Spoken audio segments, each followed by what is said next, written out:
ఈరోజు మనకు స్వాతంత్రం ఉంది అంటే దానికి కారణం ఎంతోమంది దేశభక్తి కలిగిన వాళ్ళు, దేశ పౌరులు కూడా ఎంతోమంది త్యాగాలు చేశారు. వాళ్ళ యవ్వనాన్ని, వాళ్ళ ఆస్తుల్ని, వాళ్ళ జీవితాలని త్యాగాలు చేసిన వాళ్ళు ఉన్నారు. కుటుంబాలను, ఊళ్ళను వదిలేసి జీవితాలను ధారబోసిన వాళ్ళు ఉన్నారు. వాళ్ళందరూ చేసిన త్యాగ ఫలితమే ఈరోజు మనం అనుభవిస్తున్న ఈ స్వాతంత్రం. వారందరికీ కాంగ్రెస్ పార్టీ తరఫున మనస్ఫూర్తిగా వారికి, వారి కుటుంబాలకు మనస్ఫూర్తిగా గౌరవించుకుంటూ, నమస్కరించుకుంటూ కృతజ్ఞతలు తెలుపుతుంది కాంగ్రెస్ పార్టీ. ఈరోజు భారతదేశంలో గత 10 సంవత్సరాలుగా అధికారంలో ఉన్నది బీజేపీ పార్టీ. కానీ అంతకుముందు స్వాతంత్రం తెచ్చింది కాంగ్రెస్ పార్టీ అయితే మన దేశానికి పునాదులు వేసింది కాంగ్రెస్ పార్టీయే. మన రాజ్యాంగాన్ని రూపకల్పన చేసింది కాంగ్రెస్ పార్టీయే. ప్రగతికి పునాదులు వేసింది కాంగ్రెస్ పార్టీయే.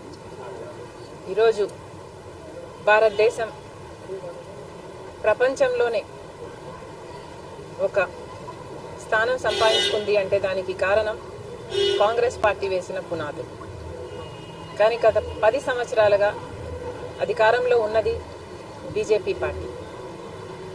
బీజేపీ పార్టీ మతతత్వ పార్టీ. బీజేపీ పార్టీ అరాచకాలు 10 సంవత్సరాలుగా చూసాం. ఈరోజు గత వారం రోజులుగా చూస్తున్నాం. హర్ ఘర్ తిరంగా అని ఒక క్యాంపెయిన్ మొదలుపెట్టారు మోదీ గారు.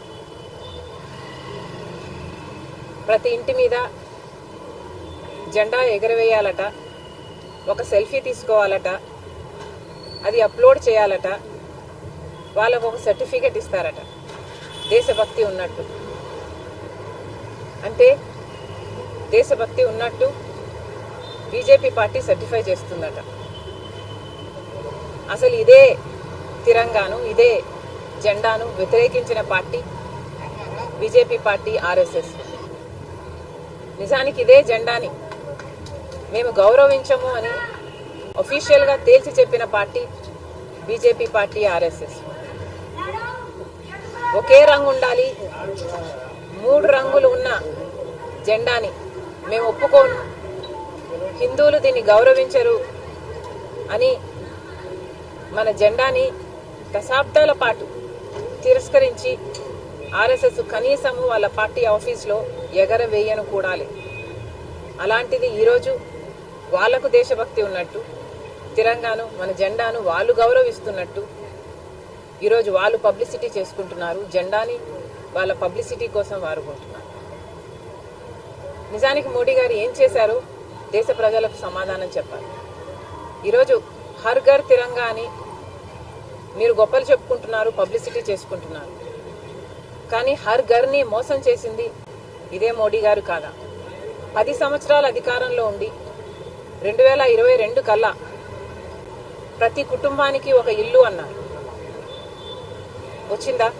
ప్రతి కుటుంబానికి ఒక ఇల్లు కట్టించారా? పేద కుటుంబానికి మోడీ గారు. ప్రతి ఇంటికి ఒక ఉద్యోగం అన్నారు. వచ్చిందా? ప్రతి ఇంటిని మోసం చేశారు. నిత్యావసర ధరలు పెంచి ప్రతి ఇంటిని మోసం చేశారు మోడీ గారు. రూరల్ ప్రాంతాల్లో ప్రతి రైతుని మోసం చేశారు. ప్రతి ఇంటిని రైతు ఆదాయం దుగనం చేస్తామని ప్రతి రైతుని మోసం చేశారు.